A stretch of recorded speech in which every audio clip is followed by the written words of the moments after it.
तोड़ले तू दिल तोड़ले हम छोड़नी अब तू छोड़ दे ई बतिया तो सब जाने अब बोल दे के कर पर हवे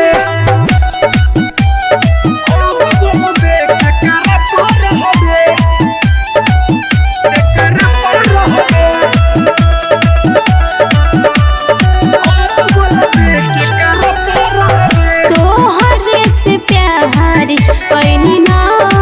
खेलवार अब टूट जाई नाता ना रही कमानो तो प्यार ना रही कमानो तो प्यार कहे इतना तू बात को के छोड़ा तारा तू हो प्यार के ऐसे तो देखे तो धोखा चला हाथ छोड़ सब बातें के करो तारा ना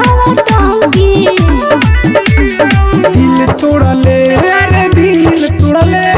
हम छोड़नी अब तू छोड़ दे ई बतिया तो सब जाने अब बोले के कदम पर हवे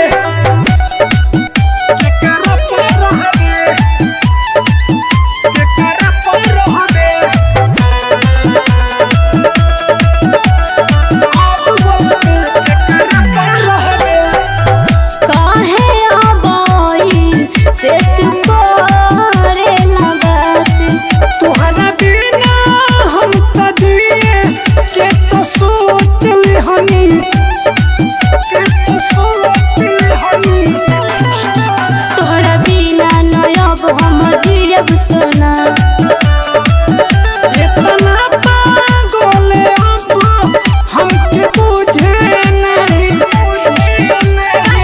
भाई बुझेला नहीं सके बात के दिल तोड़ले अरे दिल तोड़ले